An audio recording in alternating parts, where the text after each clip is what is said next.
Pastikan anda booking jangan ke akaun SA tu. Pastikan booking ke direct ke akaun company.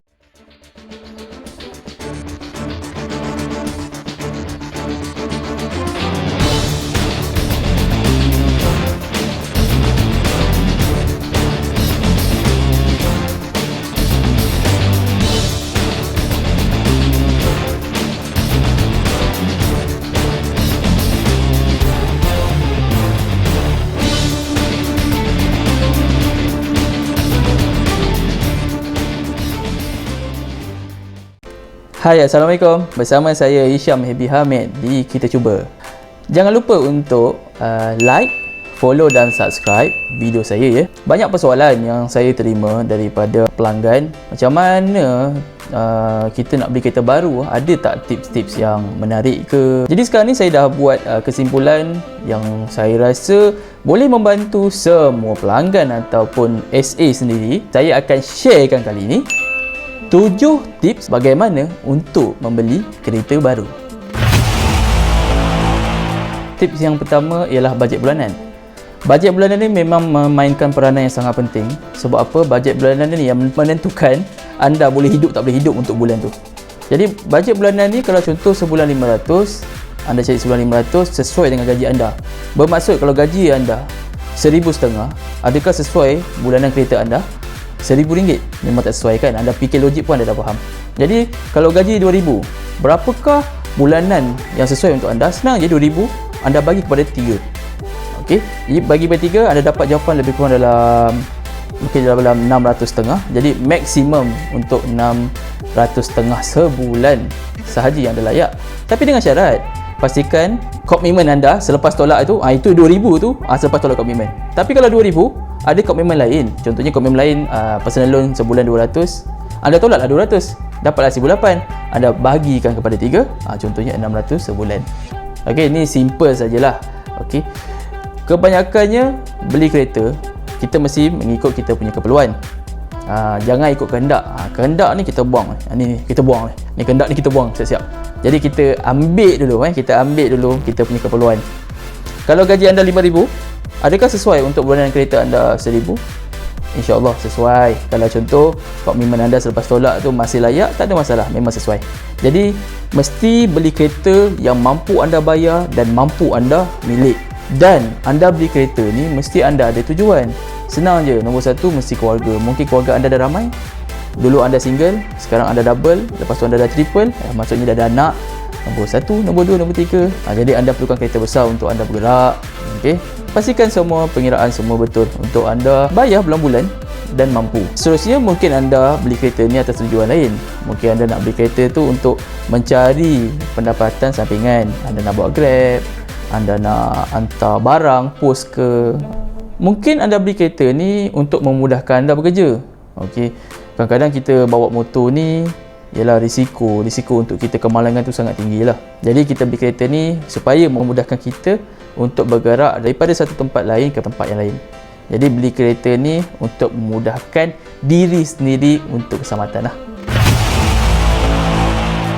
Tips nombor 2, survey kereta. Anda boleh survey kereta anda di mana-mana. Tapi yang paling mudahnya anda boleh buat sama ada online, kita survey online ataupun kita survey showroom. Okey, untuk online ni anda boleh search dekat website. Banyak website yang anda boleh cari kereta online. Antaranya yang popular mudah. Lepas tu Kalis, lepas tu Facebook lah selalunya. Banyak SA ni dia buat marketing guna FB ads ke apa kan. Jadi anda boleh search. Bila anda search ni anda pastikan anda kena cari sekurang-kurangnya 2 orang untuk anda bandingkan harga, untuk anda bandingkan informasi, untuk anda bandingkan gift ke. Jadi informasi yang anda dapat tu anda cuma compare je yang mana terbaik untuk anda supaya anda boleh berurusan dengan SA yang paling terbaik. Berkenaan dengan showroom pula, okey, anda boleh terus pergi ke showroom, anda boleh call ataupun anda terus walk in ke showroom, anda boleh jumpa SA dan anda boleh bincang. Sama juga anda kalau boleh anda jumpa 2 SA. Bermaksud 2 SA ni bukan tempat yang sama. Anda pergi ke tempat SA yang pertama dan anda pergi walk in ke tempat SA kedua supaya anda boleh bandingkan informasi, anda boleh bandingkan harga, anda boleh bandingkan gift apa yang anda dapat yang sesuai. Jangan minta gift tu bukan, nanti anda kena balik. Jadi anda kena minta gift yang bersesuaian untuk anda dan anda rasa benda tu logik, gift tu logik. Sekarang ni kalau anda tahu kenapa banyak sangat orang beli kereta secara online. Orang beli kereta secara online ni sebabnya mudah dan informasi yang anda dapat ni sangat cepat dan anda tak perlu keluar rumah. Lagi-lagi kalau musim PKP, anda search dekat info ni kan, anda search, anda cari. Contohlah anda cari terjumpa dekat Facebook, Proton Sales menyelesaikan masalah kereta anda. Contoh, anda tekan je, lepas tu anda deal. Maksudnya anda WhatsApp, anda tanya apa-apa soalan yang anda rasa mencurigakan ataupun anda tak faham, anda tanya sampai anda faham. Beza dengan showroom pula. Kenapa showroom ni berbeza dengan online? Jelas tadi online cepat, online ni mudah, pantas informasi, pantas di ujung jari kan. Showroom ni bukan tak recommend, okey juga. Cumanya bila ke showroom ni anda perlukan masa. Anda kena bagikan masa. Cukup ke tak 1 jam 2 jam ni nak pergi showroom? Cukup tak? Boleh ke musim PKP ni merentas daerah ke apa kan? Jadi banyak isu lah kan. Yelah, anda dapat juga ke showroom, tak ada masalah. Tapi memang informasi untuk online ni lagi pantas, lagi cepat. Anda boleh search, anda boleh cari, terus anda dapat jawapan. Tips nombor 3, jauhkan dari penipuan. Sekiranya anda deal secara online ataupun anda ke showroom lah. Maksudnya bila ke showroom ni secara offline, online dan offline. Bila anda deal, bila anda dah berminat dengan kereta tu, anda perlukan deposit ataupun kita selalu panggil booking lah, lagi senang. Bila kita booking ni, pastikan anda booking jangan ke akaun SA tu. Pastikan booking ke direct ke akaun company. Lepas tu, anda kena tahu bila kalau anda ke showroom ni memang tak ada masalah lah sebab anda tahu dia memang SA dekat situ. Tapi kalau anda deal secara online, anda kena pastikan yang SA ni betul-betul sah. Macam mana anda nak tahu SA tu sah ke tak? Ke senang je. Anda minta je business card, anda suruh dia snap, lepas tu anda suruh dia WhatsApp kepada anda, anda tengok alamat dia, nombor telefon dia lah.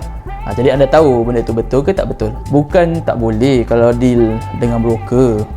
Cumanya broker ni ialah orang tengah di antara syarikat dan anda. Kalau macam agent tu memanglah dia orang tengah, tapi dia on behalf kepada syarikat ataupun company itulah. Tapi kalau broker ni dia ialah broker, orang tengah, dia pun nak cari rezeki kan. Tapi saya tak kisah, kalau anda rasa anda percaya dekat broker tu, teruskan. Tapi kalau bagi saya memang recommend anda pergilah mana-mana showroom yang berdaftar dan anda terus deal direct kepada SA tersebut. Lagi senang. Tips nombor 4, hantar dokumen kepada SA. Anda perlu sediakan dokumen-dokumen yang diminta oleh SA.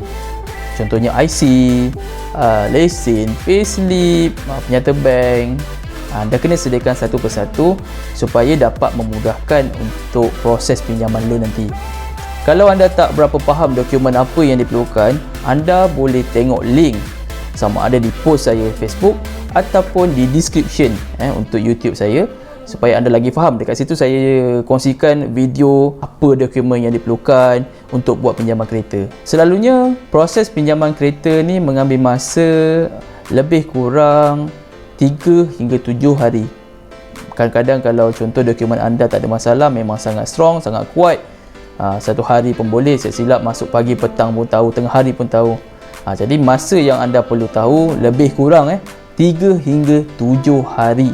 Seterusnya, selepas SA dah dapat dokumen-dokumen yang diminta tu tadi, SA akan buat submission di bank. Jadi pihak bank akan proses semua dokumen-dokumen anda. Selepas itu, SA akan inform anda sama ada anda layak ke tidak untuk membuat pinjaman kereta. Tips nombor 5, tanda tangan pinjaman bank. Sekiranya anda dah tahu loan anda lulus ataupun tidak. Contohnya kalau tidak tu, kita memang dah stok kat situ lah kan. Tapi kalau anda dah tahu status loan anda lulus, apa yang perlu anda buat? Anda perlu confirmkan jumlah pinjaman yang telah diluluskan. Contoh masa anda deal awal-awal tu anda buat pinjaman RM50,000. Jadi anda kena pastikan pinjaman anda tu RM50,000. Pastikan interest anda pastikan tahun dan juga bulanan. Bila anda dah confirmkan semua, contohlah pinjaman RM50,000, interest 3%, tahun yang diluluskan ialah 108 bulan ataupun 9 tahun, bulanan kereta anda 588. Jadi anda kena pastikan semua ni betul sebelum anda tanda tangan pinjaman di bank. Selepas anda dah confirmkan semua dengan SA, seterusnya apa yang perlu anda buat? Anda minta SA untuk tetapkan masa dan hari yang sesuai untuk anda pergi tanda tangan pinjaman tersebut. Tips nombor 6, proses pendaftaran kereta. Bila proses pendaftaran kereta ni, bila loan dah lulus, anda pun dah sign agreement di bank, anda wajib bayar down payment ataupun deposit yang anda telah janjikan kepada salesman tadi ke akaun syarikat. Okey, contohnya kalau loan anda tu RM50,000, harga kereta RM80,000, RM30,000 down payment tu anda perlu bayar, anda terus ke syarikat tersebut, ke showroom, ataupun anda boleh buat bayaran online untuk down payment tadilah. Selepas tu anda kena pastikan sama ada anda beli nombor ataupun tidak. Jika anda beli nombor, maksudnya anda tender nombor tu, anda perlu bayar. Kalau nombor biasa ni contohnya 1305657, kos lebih kurang RM310. Kalau nombor tu ialah nombor special, anda kena bayar lebih kurang dalam RM510. Sebenarnya nombor special ni memang dia start daripada RM510, tapi boleh pergi beribu-ribu disebabkan nombor special ni contohnya 838, 565, 5665, 5566, 13, 1. Kalau 1 tu memang susah nak belilah. Selalunya beratus-ratus ribu orang tender. Kalau running number ni sangat mudah. Sebenarnya nombor tu random lah. Contohnya anda asal Johor, tapi anda menetap ataupun bekerja di Kuala Lumpur. Jadi ada cakap saya nak nombor Johor, tak ada masalah. SA tu boleh tolong. Jadi contohnya JUA, nombor tu anda tak tahulah nombor tu nombor apa sebab dia random. Untuk nombor tender tu tadi, okey, nombor tender dia ada banyak cara untuk anda beli. Sama ada anda minta SA, jadi SA akan gunakan runner untuk tolong. Selalunya charge lebih kurang dalam RM30 hingga RM50 charge. Contoh nombor tu ialah nombor biasa 5657, kos RM310, anda perlu sediakan lagi extra RM30 hingga RM50 untuk cover nombor tu kepada runner. Bergantung kepada runner tu charge berapa. Seterusnya, kalau anda rasa anda ada masa, anda terus je pergi ke counter JPJ, anda terus je beli number on the spot pun boleh, ataupun anda boleh beli secara online. Ini nama dia e-bid lah. Anda kena download apps, anda kena buka website, anda kena beli secara online, anda kena bid. Mungkin buka harga tu, harga contoh anda beli tu nombor biasa, dia buka harga pun sama 310. Kalau anda beli nombor special, mungkin buka dia 510. Jadi anda perlu bid. Setiap bid tu contoh anda cakap anda nak harga nombor ni, contohnya anda nak 800. Jadi apa yang perlu anda buat, anda kena bid sehingga 800. Sekiranya anda dah dapat nombor tu, jadi pihak JPJ akan emailkan kepada anda yang bagi tahu sama ada anda dah dapat ke tidak nombor tu. Ini contohnya nombor kita guna daripada sistem e-bid tadilah. Tapi saya bagi tahu lagi sekali, kalau running number memang anda tak ada bayar apa-apa, sebab semua dah termasuk dalam anda punya harga kereta.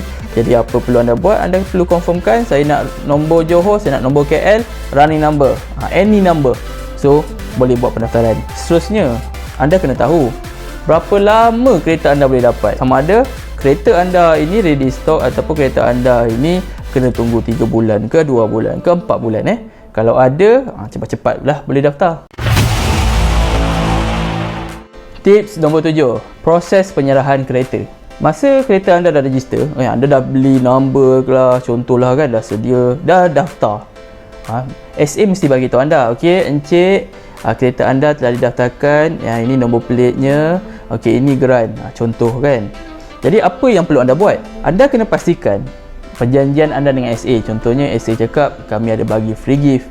Anda pastikan free gift yang dia bagi tu, anda buat checklist dan anda dapat free gift tu. Yang penting anda kena check lah. Kalau contoh dia cakap bagi free gift 10, anda check lah 10 item tu ada ke tak ada. Kan senang. Selepas tu, apa yang anda perlu buat, kan anda dah datang, SA dah bagi tahu gift-gift tu, anda check lah kereta anda, warna, Deal hari tu warna biru, tiba-tiba register warna merah. Kan pening kan. Jadi anda kena pastikan confirm ke tak. Okey, kereta anda warna biru, so anda punya kereta tu warna biru. Anda kena check sama ada kemek ke, ada cala ke kat tepi-tepi tu kan. Anda kena check. Lepas tu anda tengok ada tak fault.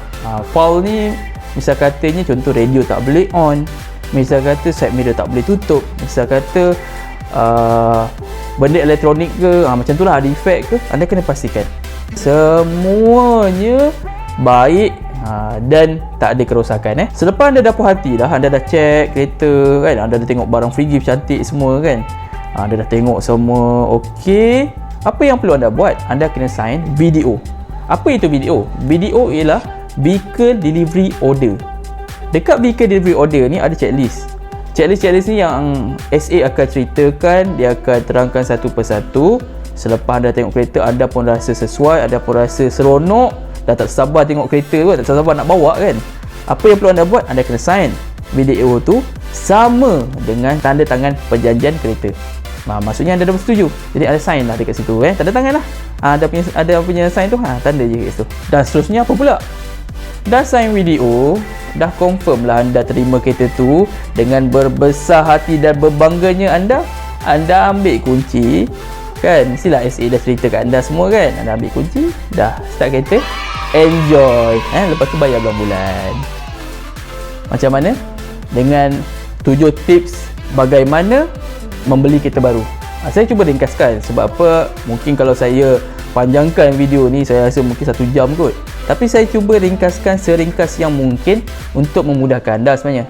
Jadi 7 tips ni saya jamin dapat membantu anda, dapat memudahkan urusan anda untuk pinjaman kereta dan seterusnya memiliki kereta idaman anda. Diharap informasi yang saya kongsi anda boleh like, anda boleh share dan anda boleh subscribe.